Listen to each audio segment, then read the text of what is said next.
I think at the end of the day, it just comes down to who you are as a person. You know, personality is a big thing in this industry because it is a face-to-face job. I think being a female in a male-dominated space, it is tricky, but at the same time, I actually feel like it gives me an edge. And you just have to sort of stay in your lane and treat everyone like you would in any other environment. You know, your relationships are key. Hello and welcome back to the Full Frame podcast presented by Sony. Back in the studio, this time with two guests. It's our first online session. Please say hello to Kirsty Joy and Rachel Hadfield. Hi. Hey. Thanks for joining us. For those who don't follow your work or want to know a little bit more about what you do, could you both do a little brief introduction? Maybe Kirsty first. So I'm mainly a portrait photographer, do a lot of work with women empowerment, and do definitely love a good maternity photo shoot as well, and still photographing weddings, although I'm trying to shift my focus away from that and do a little bit more creative stuff with my portraiture. I'm an action, sports and lifestyle photographer. I also still have a wedding business, but sports is my main focus. Cool. It sounds like you're both pretty busy from what I know from following you online. How do you juggle doing all of that? Especially Kirsty, because just briefly before this chat, we were just talking about how busy you are juggling, 3 jobs and so much more. I have an incredible support system. My husband is, backbone to everything that I do. I'm very fortunate that he has a job that allows him to work from home, which then gives me that flexibility to be able to do 2 very strong passions of mine, which is sports and photography. So, that's kind of allowed me a lot more freedom with my jobs. Yeah, I'm much like Kirsty. I have a family as well.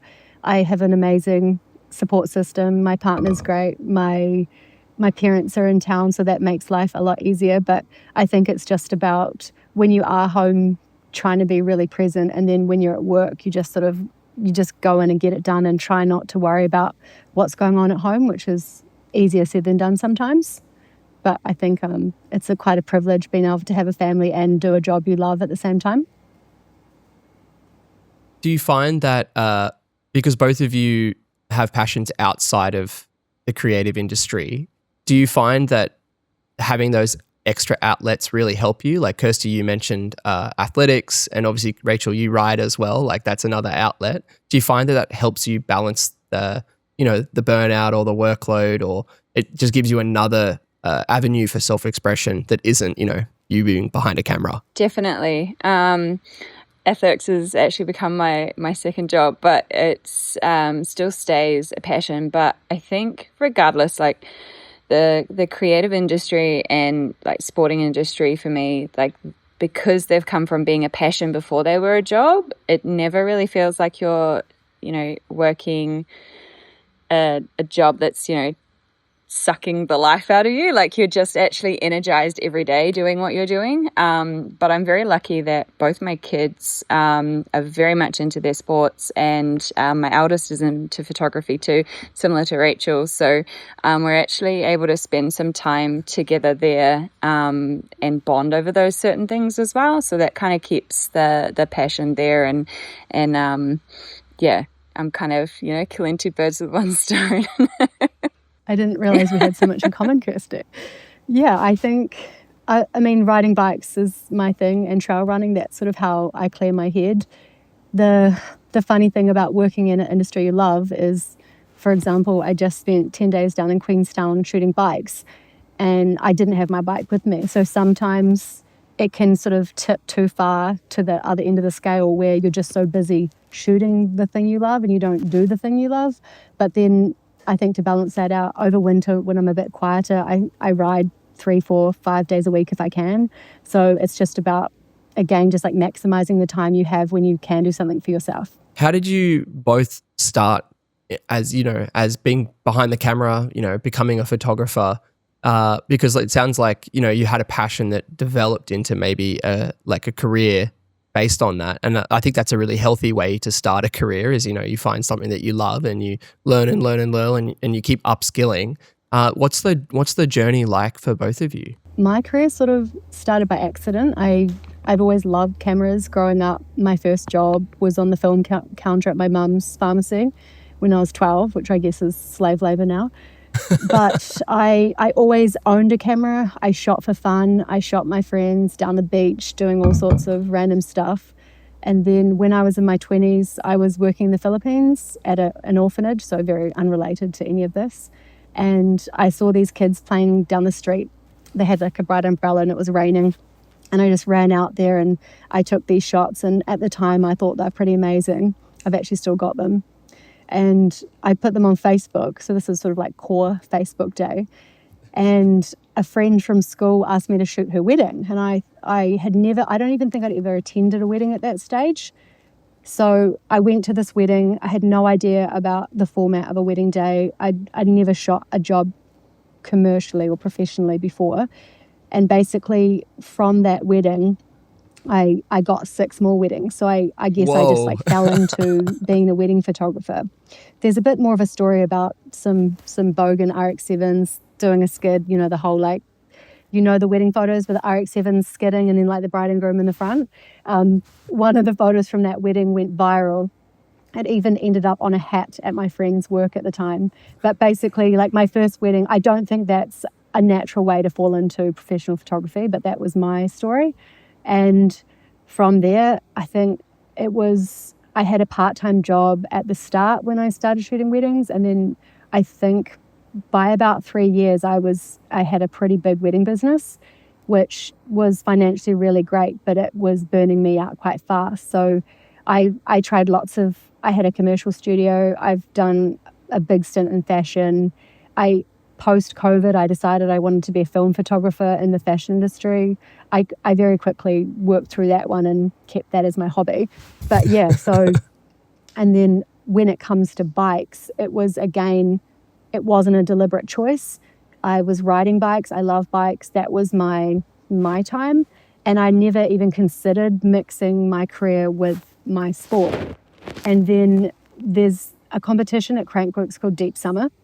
And I feel like maybe I was a token female because they needed to find another chick. And somebody rang me up and said, hey, there's this competition. Basically, you choose a team of riders, you shoot for 48 hours, and then overnight you create a slideshow, and that then screens at Crankworks and they do a live judging.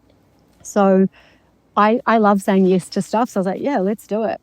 I had no knowledge on how to shoot fast-moving subjects. A bride walking down the aisle was my comfort zone. So I rung up a guy called Clint Trahan. He's the Crankworks photographer in Whistler, and he was in town. I said, hey, I'm doing this thing. Can you just take me out for a ride and show me some things? And he was great. He took me out. I was like, oh yeah, I feel like I get this. It's not too crazy from what I do now. And I sort of decided to really lean into my storytelling side of what I do already. So I came quite prepared with a good narrative to shoot towards. And my only goal for this competition was to not embarrass myself in front of the boys. And it was such a talented lineup. Some of the guys are still my friends now. And as a surprise to everyone, including myself, I ended up winning that. And basically from that, I just again fell into being an action sports photographer. And that single competition has just opened up so many doors for me. So I guess, again, not a normal trajectory for somebody wanting to get into something, but for me, things have just happened and I'm really grateful they have because I absolutely love what I do now. Very lucky. Mm. That's so cool, Rach. How do I follow that? My photography journey started when my dad got quite sick, and we were living in Australia at the time, and my son was a couple years old, 2.5, 3, and we had a photo shoot booked with a photographer while he was over, and it was raining and it was horrible on the day, and the photographer's like, look, let's just call it. And I said, no, we have to get these photos done. At the time, we didn't realize how sick Dad was, and he didn't either. And I was like, look, can we just let's just trudge ahead. We'll get these photos done. And she's like, oh, all right, then let's just brace it and go out there. It's, it's Australia. It's warm when it's raining. It's just the wet you got to deal with. So we were playing on the beach, and we got these beautiful photos of my dad playing with my son, and him giggling with Papa, and they were just such cool moments, and we didn't realize how precious they would be. So only a couple months after that, he passed away, and I just absolutely treasured those photos still to this day. They're one of the things that, if my house was to burn down, I would grab them and run with them, because there's so much value in them for me. And that really, before that, I'd kind of played around with the photography, but I'd never really found the meaning behind it or the value there. And that really kind of solidified that for me, and went, wow, okay, this is what I could give to somebody else, is this gift that just keeps giving, and that they're going to value so much. And there's these memories that you're freezing in time in this frame for them. And I wanted to be able to do that. So that kind of started my journey, and I started, dabbling a little bit more and offering photo shoots to friends and capturing milestones for them. And I just absolutely fell head over heels in love with the feeling of photography, and what I could give to people through my lens. Then kind of a few years passed, we moved back to New Zealand, and I started kind of getting into a bit more boudoir photography, because I noticed that wasn't a big thing over here, and it was quite big in Australia. And I'm like, oh, this is something that could set me apart. And so I started doing a bit of boudoir photography, and the ladies that I was photographing, the way we did it was very tasteful. It was more about them kind of exploring their femininity. And I had a lot of the ladies say to me, wow, I just walked out of your studio feeling so empowered. I'd come into it being really nervous, and you just made me feel incredible. And, I'm now got all this confidence, and I'm looking at my body in a completely different way. So that kind of was a turning point in my career, and I went, this is really cool. I wonder if I can take this even further and work with ladies who are really struggling. So I'd been studying psychology, and I wanted to be able to put the two and two together. What don't you do? Just I never wanted to be a psychologist. I just purely wanted to study it just to understand how people work. I find it really, interesting. So put that together with some boudoir photography and came up with this campaign called This Is Me. And we reached out to ladies that were going through troublesome times, that had been through some pretty bad traumas, and we asked them, hey, do you want to come in for this photo shoot? It's literally the smallest fee, just to cover hair and makeup. We do the photo shoot, you share your story, we put together a magazine, and it was about helping them reclaim themselves. And by sharing their story, it's not only part of their journey to not recovery, that's not the right word, but to be able to overcome some of their traumas. Writing it down is one of the steps of acceptance, and then to be able to share that made other women feel less alone. So we created this beautiful little circle that kept giving, and it not only helped the ladies that were a part of the magazine, but then other ladies that were reading these stories, because you might have a lady go, oh no, my stories, it's nothing compared to what that one went through. And I'm like, you have no idea, your story might be the one that somebody is waiting to read. So there were some pretty out there ones. There was ones that, I could relate to. You meet these ladies and you'd have no idea the stuff they'd been through. It was just incredible to meet them, to be a part of their journey, to help share in that part, in that sacred kind of time in their lives as well. Then we went through and continued the process. So we did it for 3.5 years, and we ended up selling the magazines, and all the funds went to Women's Refuge. So in the end, I think our last issue, we got a sponsor. So the sponsor helped pay for the printing, so that then all the funds from the sales could go straight to Women's Refuge and pay for safe nights, which puts women into accommodation when they're escaping domestic violence. And I think that's really inspirational, because you're using your photography for a reason. Like it's something beyond just the storytelling of the photos themselves. I think that's a really powerful tool. And we've talked about it before on the podcast where with Craig Parry and a few other photographers, but just where, you're using your photography to actually achieve something, whether that's, documenting a side of, for Rachel, like documenting sport in a new way, or like increasing the voice, particularly from female photographers, or like for yourself, Kirsty, where you're telling a story that actually really matters. I was going to say that's really beautiful, Kirsty, and I sometimes struggle with the idea that our work isn't that meaningful, and it would be nice to be giving back and what you're doing is exactly that.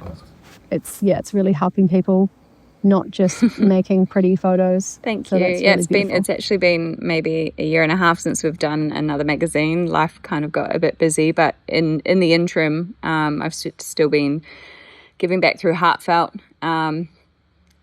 Putting a plug in there for Heartfelt. If anyone doesn't know about it and you're a photographer and you want to give back, Heartfelt is an incredible organization that sends photographers out to hospitals when babies have passed away, and we capture photos for the family in that time that you just, you can't even comprehend. So if you're looking for a way to give back and you think that you'd be able to do it, we're always looking for photographers across New Zealand. I find it really interesting, like listening to that approach, because, I'm a really technical minded person. I love the gear. I love the craft of photography. And then I had to learn a lot of the people skills later, where it's so interesting hearing from, both of your stories where it's always people first. Like the story and the people's story always came first, and the photography stuff comes after. And I've done the opposite, and I think that's the wrong way to do it. I think the way that you've both approached it, like how Rachel, you said you kind of fell in, and you obviously, you said you initially fell in with weddings, but that builds so much of that tactile kind of like people skills, and you learn how to tell a story through a gallery with a couple. And then Kirsty, you talking about how like the whole process of that journey. I find it so interesting from at least my perspective, is that it's the story and the people have always come first. Yeah, definitely. Yeah. I think with all my work, whether it's commercial or bikes or weddings, it's all people centric. I think that's the common theme for me, is as long as there's a story or a human involved, that's what I'm into. And I mean, I'm still learning stuff every day on the technical side. There's always something more to learn.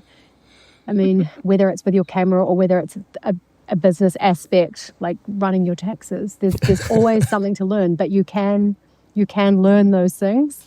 And that's the beauty of it, is that there's people out there that will help you to find the information you need. And then there's the internet, which is just an unlimited resource, obviously.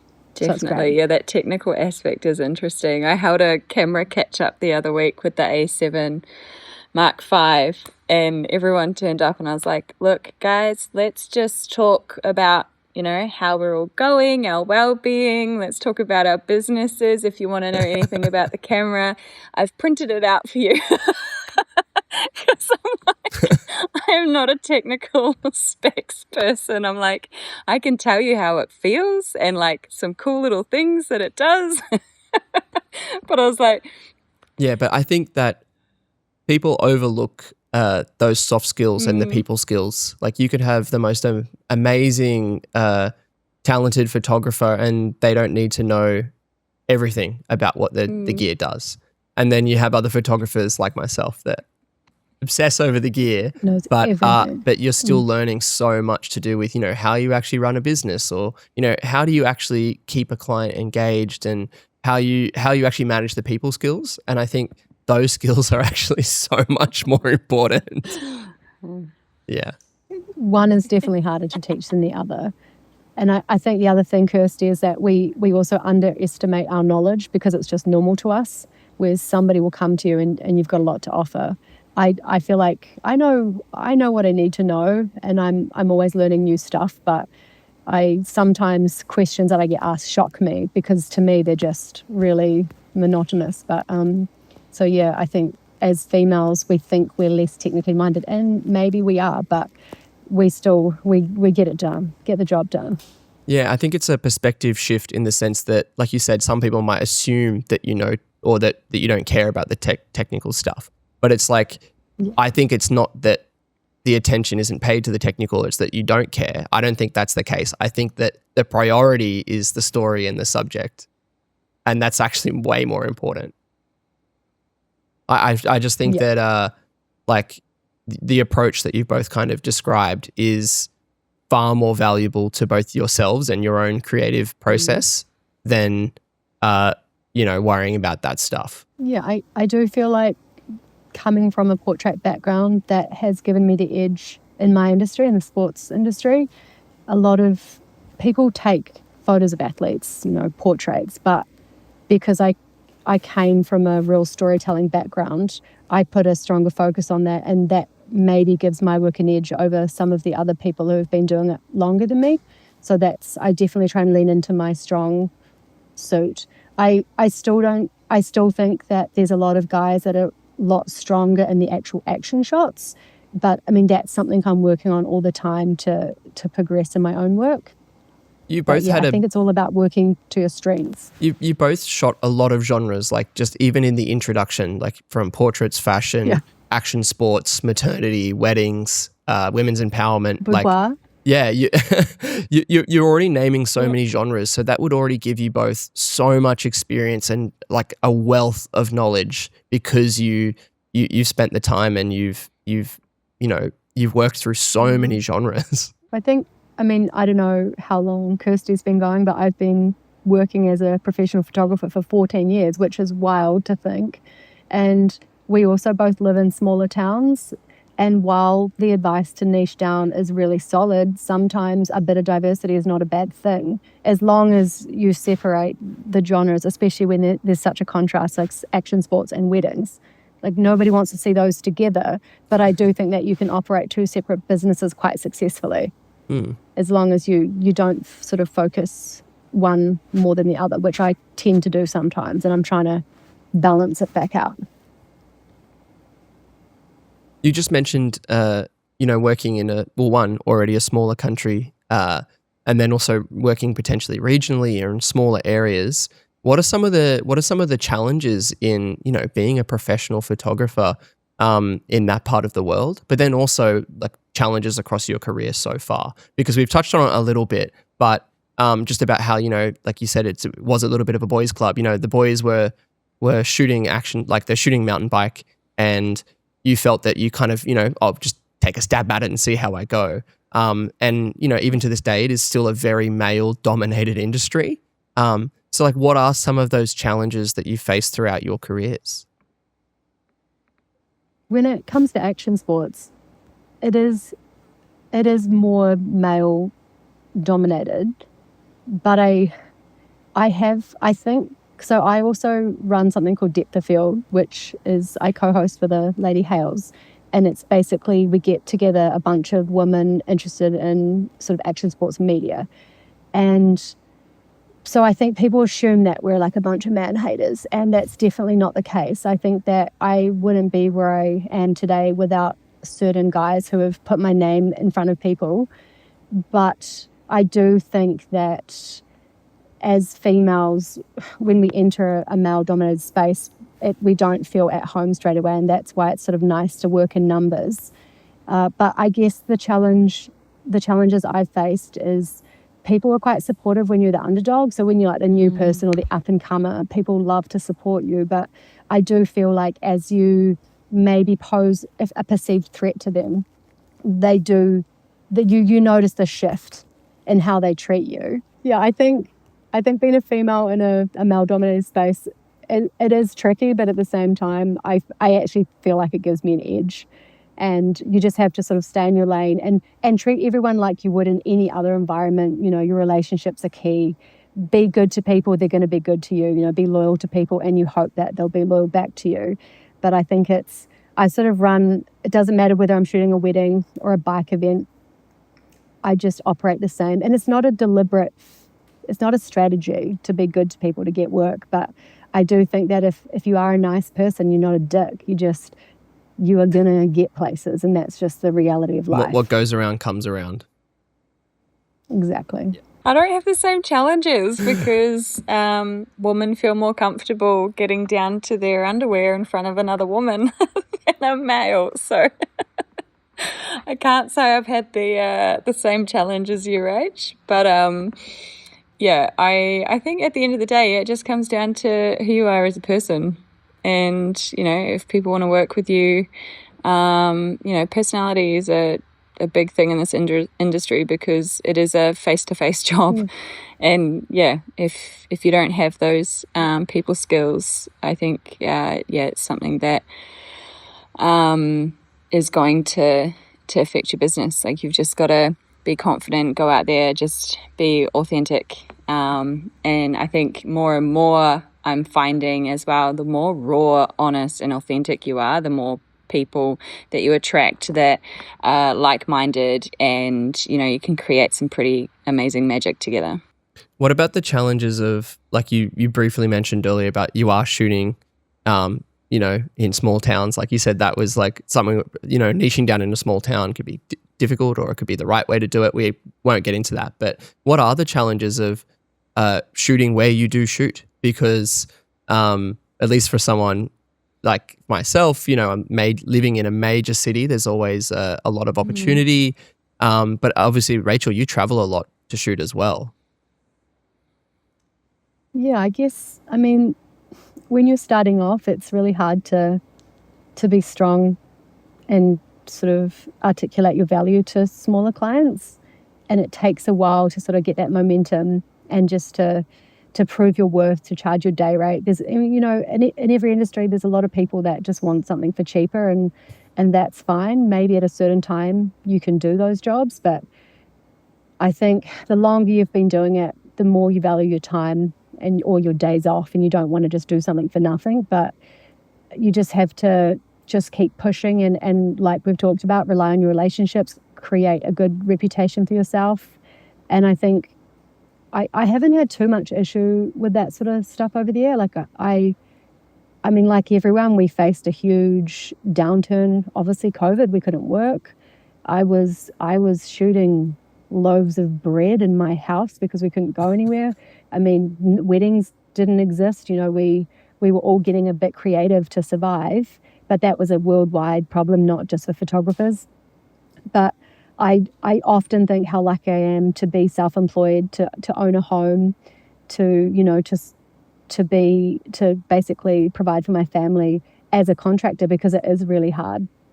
And again, everything comes down to, like, I'm really bad at marketing myself. I rely on relationships, and that's just my whole idea is just don't be a dick. And I love your mantra. I'm going to get that as a sticker on my car. So, Kirsty, how did you build a career and a business where you are based? Yeah, it's quite a small town up here in Northland, and I do think making sure that you've got that niche and knowing kind of what direction you want to go in is quite strong for your marketing purposes. But yeah, it's such a small little townships kind of scattered across Northland that there wasn't many of us up here that were professional photographers. There's always heaps of photographers coming through that are learning. So it was, I kind of came over and hit the ground running, to be honest. So it was quite beneficial to to kind of know the direction I wanted to go and be confident in that, and then just market myself around that.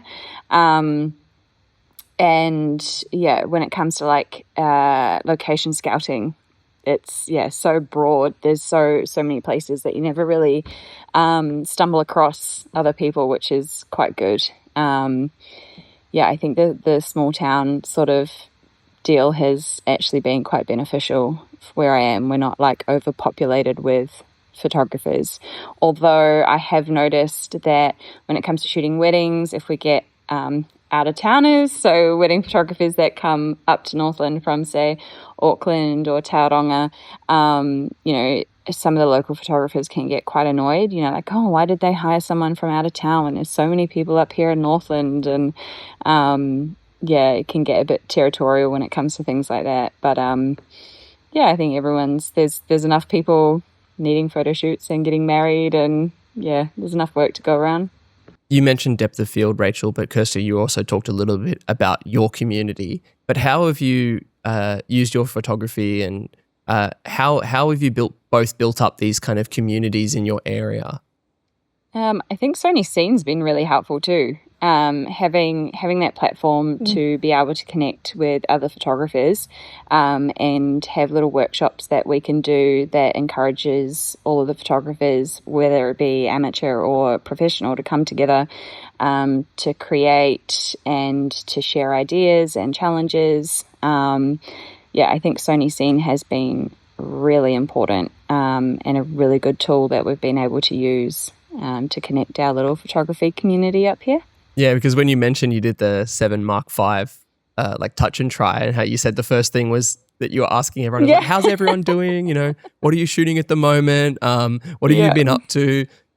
Because those kind of events are so much more than just definitely. like a workshop. I think it comes down to like a well-being check-in, because we're so isolated. We work on our own all the time, and I think we spoke for about an hour and a half, and I think only 20 minutes of it we actually talked about photography, and then it was just like talking about kids going off to uni and what are they studying, and like all the challenges we've been through in life. And it was quite interesting, the direction the conversation went, but it was like authentic, and it was natural, and it was just what everyone needed to talk about at that time, so it was quite cool.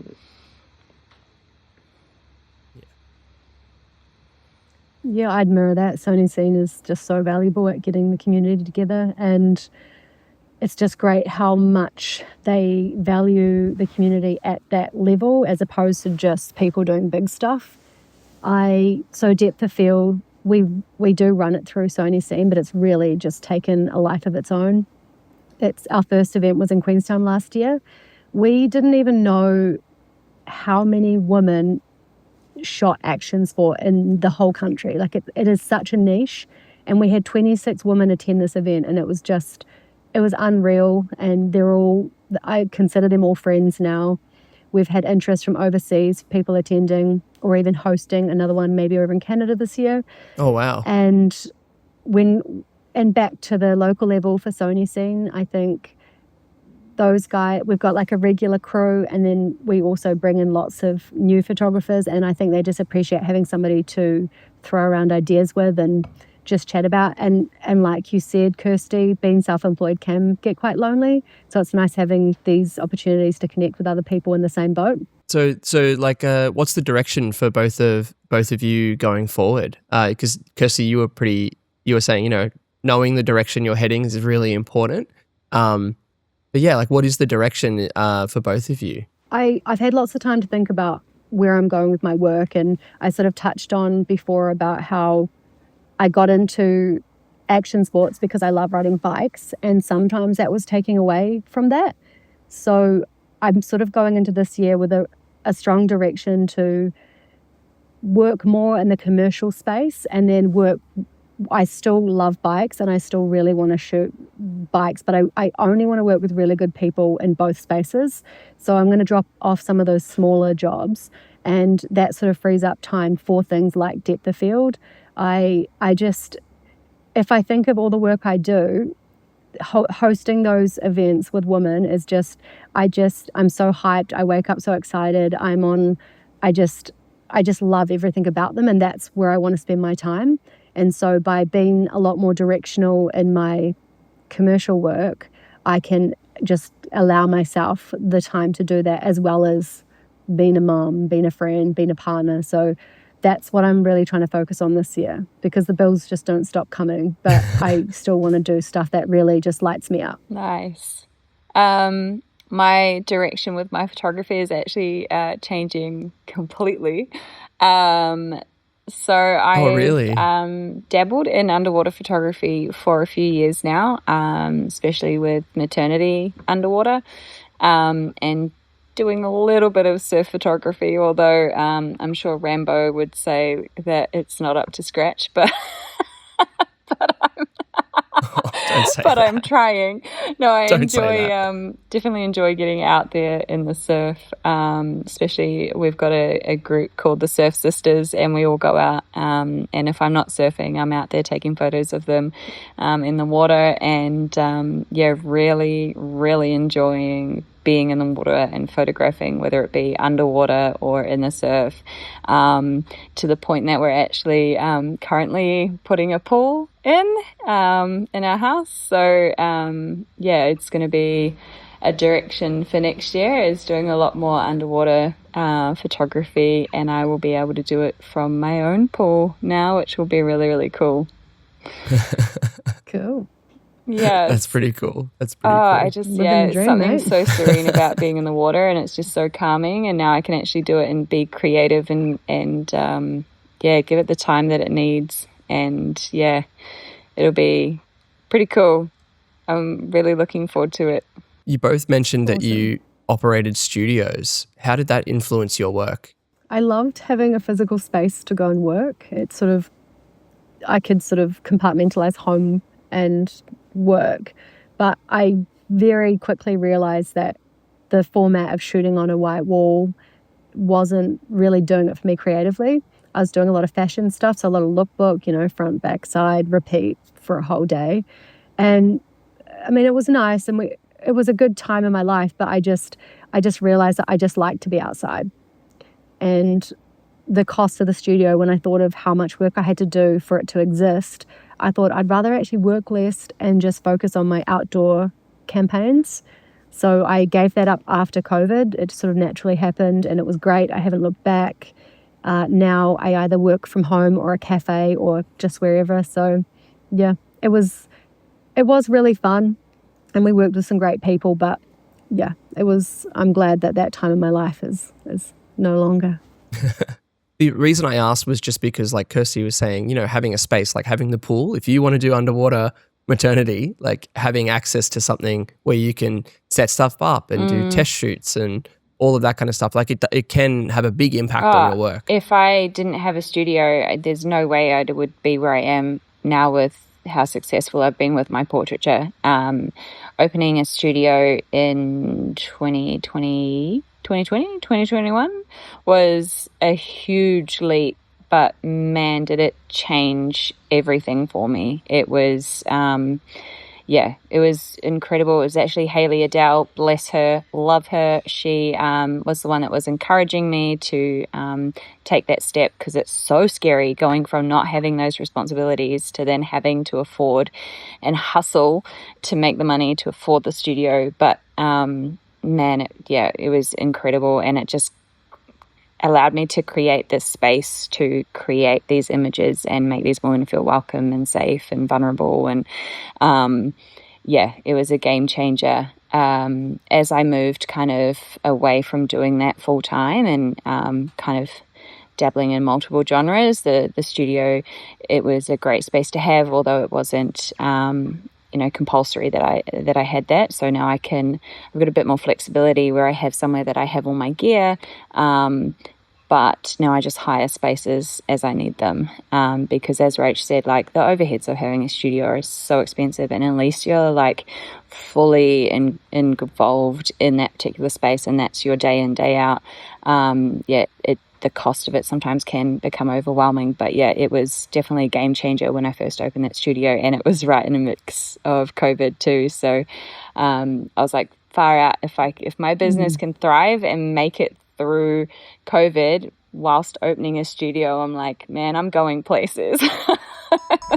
I know we talked about this a little bit at the beginning because we talked about, the variety of genres you shoot, but how do you juggle, like Rachel, you said you work from home a lot. How do you juggle that? Because, you both have families. Like I can imagine having a separate space could be really beneficial, or working from home could sometimes be harder because, there's a lot of other responsibilities from being a parent as well. I'm not sure I do it that well, to be honest. I think my personality lends itself to being very flexible with my time. And as I've sort of got older, I've realized that I need a bit more of a routine. But currently, and this is like right in the middle of my crazy season, I mean, there's a lot of working after 7:30, when the kids are in bed, or there's like you basically just make do. It's really hard to put structure in when you're also trying to manage like a child's schedule, cooking dinner, and like you mentioned before, a lot of my work is out of town. So I'm basically, what helps me is I have a physical calendar on my fridge, because I want to look down and actually see, okay, I'm home these 4 days, I'm away, I'm home, I'm away. And I look at the week in front of me, and that's pretty much it. Like I'm just focusing on what's in front of me. And my challenge is, when I am home, is switching off and not answering my phone, not checking stuff, not scrolling, and trying to be a good parent, because that's really hard when, there's always somebody messaging about something, or an email to reply to, or something that needs editing. So it's about being really present at home, and then just trying to get stuff done whenever you can. Nice. I'm the worst advocate for balance. I think the fact that we are so flexible it's great, and it's a downfall all in one, because sometimes it's really hard to find that structure. But yeah, definitely having kids, you've got to have some rules in there and some boundaries for yourself, so that you are making sure that when you are present, you are fully present for your kids. But yeah, if you were to chat to any of my friends or family, they would say I'm the worst person to advocate for having balance in my life, because I'm very much a yes person and I'll make it work person, and not a no, I can't do that because I need some time to myself. So yeah, I'm learning as I go what I need to do and where the boundaries need to be, but definitely kids are forefront of my mind, and yeah, we try and definitely set aside some time for them, and that's fully theirs. And have enjoyed playing taco, cat, goat cheese pizza on repeat lately. Yeah, we all need downtime. Do you find that because it is, working as a freelancer or as a self-employed photographer, or because we work in a creative industry, do you find that having that flexibility is really beneficial when you are juggling so much stuff? When I'm telling people how much I love being self-employed, and I say, well, I can go, to my kids' soccer game or whatever. Yes, that is true. But at the same time, it doesn't always work like that. You are often just booking in jobs when they come in. A lot of commercial work, it's, a week's notice, or even a few days' notice. So yeah, I think it takes a certain type of person to be self-employed, because there is that lack of structure, there is that lack of consistent income, and you do just have to take stuff when it comes in. But you do get good at knowing, okay, this is good for me, or this is probably something I could say no to, because it's more important to spend this time at home or catch up on other stuff. But yeah, I don't think it's like I said, it takes a different kind of person to be fully self-employed. It's not easy. Yeah. And I think the trade-off is often being a good mum, and like that's the guilt that you have to live with. But at the same time, you just have to remind yourself that you're showing your kids that they can actually do something they genuinely love, and they can, whatever they set their mind to, they can just do it. And that's what I tell myself when I feel like I'm not very present at home. Definitely. There's so many pros and cons. And I mean, we could spend a whole day listing them. It is, yeah.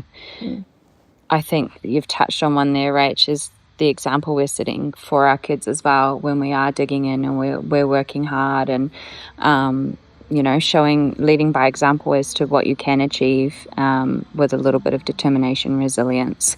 But yeah, then you've got the flip side of that, which is that balance and, making sure that you are there for them in what they're going through too. So it's definitely a hard one. It's not a easy thing to approach in life, but it's trying to focus on those things, those positives that we are setting for them, I think. Does it excite you that your kids are now also interested in photography? Like, not that there's an expectation to follow in the footsteps, but does it excite you? You know, they're joining a creative journey of their own, and you're a part of that as well. Scares me.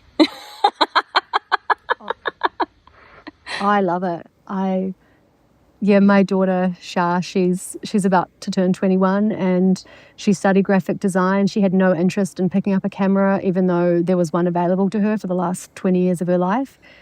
And then she actually came along to Depth of Field to get content for me. And that's when she started to have a bit of a, just get interested. And I think what she likes about it is the whole exchange of, you meet your client, you have a chat, you work a brief, you do the job, you deliver it, and that's done. Whereas with design, it can be back and forth for months trying to get a logo done. So I think she realized that her skills were really good together, and it blows my mind how good she is at stuff. I stay in my lane. I'm photography only. I don't do video. She's just picked up. She's got an A7 V now. She absolutely loves it. I think it's just, they just pick stuff up. They're not fearful. Her style's unreal, and she's already pitching to clients that I would be stoked to work for. So yeah, I'm really proud of her, and yeah, can't wait to see where she takes it. And hopefully it's nothing like my trajectory. I hope it's her own journey. That's so cool. My boy is only 13, my eldest, and is standing at 6'2", but people think he's a lot older than he is, but he's very much a creative soul. He's a gentle giant, and he's had a camera in his hand for the last 4 years and has learnt so much. He actually, whenever I'm doing athletics events where I have to coordinate the logistics and I can't be behind the camera, I just hand it to him and he captures the events for me perfectly. He's actually started like YouTubing stuff to figure out like how he can get certain motion blur happening, and he's doing really well, and he's just finding his own groove with it. And he has struggled with like social anxieties, so having a camera like puts that barrier between him and the person, which is beneficial for him, so he can actually just fully go into this zone of just shooting, and I think it's allowed him a little bit more freedom when it comes to big events. And I'm quite excited to see where he goes with it and if he uses it as a tool in his toolbox to overcome things in life, but I'm also scared for the cost and the price.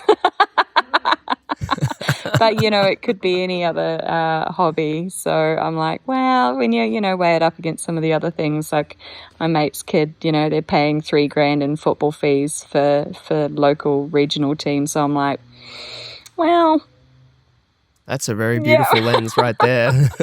Exactly.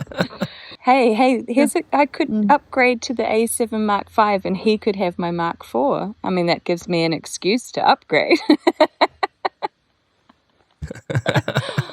Christmas sorted. Yeah, Christmas done. What's coming up on the horizon for you both? So, Kirsty, what's on the horizon for you for 2026? Ooh, hopefully another amazing condo. They're always like the highlight of my year. as I said, the pool, like that's going to be a really cool thing that's going to, a bit more surf photography, a bit more traveling with that. I'm really looking forward to that side of things, and pulling back on the weddings and having my weekends again. So balance. Look at me go. Balance. What about you, Rach? There's definitely no pool going in at my house. I'm hoping to get involved with Dark Horse, which is a women's free ride event put on by Casey Brown over in Revelstoke. So we're hoping to host a depth of field either side of that. I'd like to get to Rampage this year. That's probably the only event that's on my list that I haven't done that I'd really love to attend. It's the 25th anniversary, so it'd be a special one to get to. It's obviously a little bit tricky going to America, so I'd have to do it self-funded, but it's something that I would just love to do. So that's definitely up there. And it's like what I touched on before, I just want to really focus in on building good relationships with my bigger commercial clients, really refining my wedding business. I'm already really happy how that operates. It sort of just, it works so well on word of mouth. I get great clients. So, but I just want to put a little bit more energy in there because I feel like I've been so bike for the last 3 and a bit years that I need to put some focus elsewhere. But that's sort of my year ahead. So I'm looking forward to it. That's exciting. So they're both a little bit of change for you both. That's exciting. Yeah, well, hey, isn't the year of the horse all about change? Is it?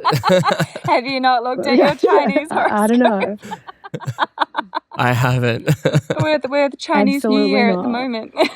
Yeah, smack bang in the middle of it. Yeah, the horse is all about big changes. So here we go.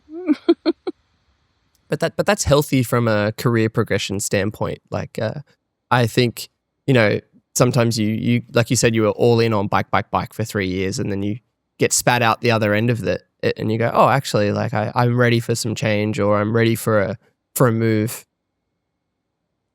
Yeah, I don't think mine's so much change. It's more just refocusing and prioritizing the things that really make me happy to get up in the morning. You briefly mentioned word of mouth just then about, developing really good client relationships. How important is that for your work as well, Kirsty? Because I feel like, some industries you can work with Google ads, you can spend a lot of money on marketing. Whereas, if you're working with women and you're working with them in a really positive way where they have to feel vulnerable and comfortable at the same time, like how important is that word of mouth for your work? Huge. I don't think I've spent much in marketing at all. I remember a business coach actually reviewing my books and going, you need to spend a lot more on marketing. I was like, why? Whatever I'm doing is working. Yeah. Because I think it's so important just to talk, to make connections, to turn up, to, people will sell you for you, because they'll be like, oh my gosh, have you met this person? She's amazing. She does this, she does that. They're always going to remember a positive experience or a really, really bad one.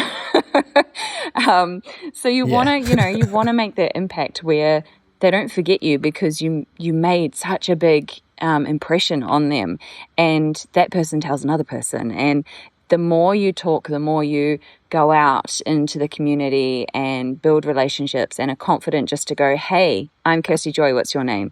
What do you do? Oh, this is what I do.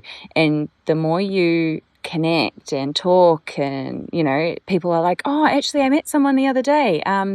They might be the right person for you. Just flick them an email, and before you know it, you've got all these inquiries coming through, but you've just got to be visible and talk and, keep connecting with people. And it might be that, they wanted a wedding photographer and you don't shoot weddings. It's like, but, if you ever need any headshots or if you ever need any portrait work, feel free to reach out to me. And, you planted that little seed. Oh, yeah, maybe family photo shoot. one day, rather than like just getting rid of them and being like, I don't do this, sorry.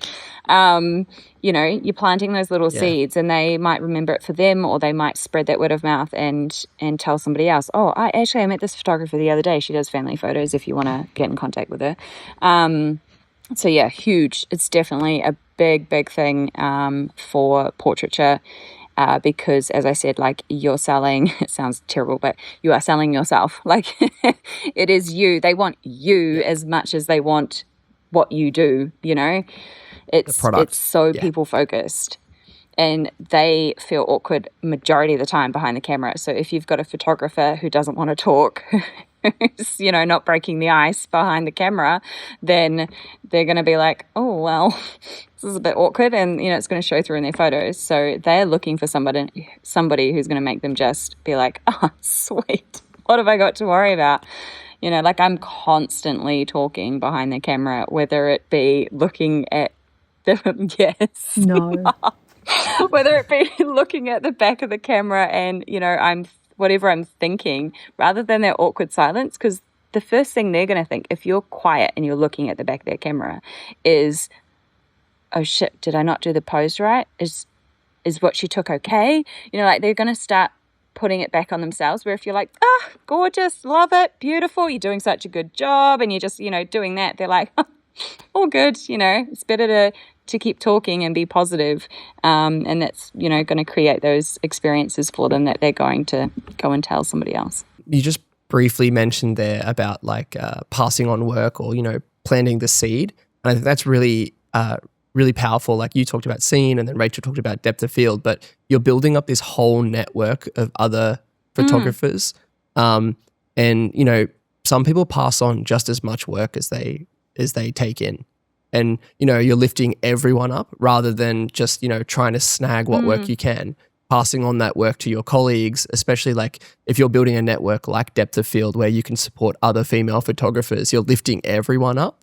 And I think that's like the most important takeaway. I think that's like really inspiring for people hopefully listening to this podcast and tuning in, is that, building that network of friends and colleagues, and hopefully colleagues that become friends. That's like the most important thing for our industry as a whole, I think. Definitely. People have said to me, are you worried that you're essentially training up competition? And absolutely not. I mean, like Kirsty touched on, there is enough work to go around, and providing you're happy with the job and the service you provide and the relationships you keep, you're fine. And nothing makes me more happy than seeing somebody I've helped in the smallest way do well in this industry. I mean, that's what it's all about. And yeah, I've lost jobs to people that I have, trained through workshops or mentoring. And I mean, I love it. And it just means that I've done something right. So yeah, I think for me, I get the most value out of this career by sort of helping other people just enhance their life and do something they genuinely love. A quote that I love is, empowered woman, empower woman.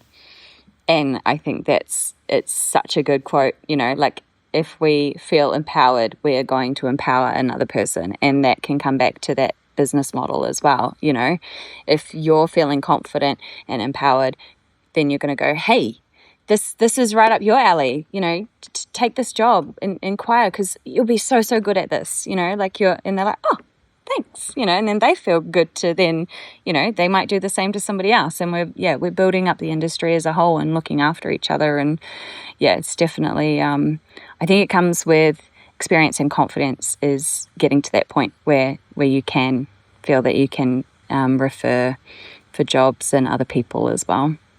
Because I think when you're first coming into the industry, you just kind of grab onto anything. You're like, yeah, sure, I'll give it a go. Whereas you kind of get to I mean, my daughter's stealing my job, so like we're right there. No, I love that's cool. Yeah, it's great. Yeah. All right. Thank you so much for tuning in. If people would like to find your work and see a little bit more about what you do, now's your time for a not so subtle plug, Kirsty and Rachel. KirstyJoyPhotography.com if you want to find my website, or k.joy.creative on Instagram. Take it away, Rach. I'm mostly on Instagram at rach.hadfield, HADFIELD, or just rachelhadfield.co.nz online. Yeah, love to connect over there. Sweet. Thank you so much for coming in, or not really coming in, but thank you so much for dialing in. It's like I've called the Brains Trust. But thank you so much again. It's been wonderful talking a bit about your careers, what direction you're heading, what's happening in the new year for you, and then also digging into a little bit about, challenges in the industry and how you both lift up so many people in your communities. Thanks so much, Clyde. Appreciate your time. It's been awesome. And good to see you again, Rach.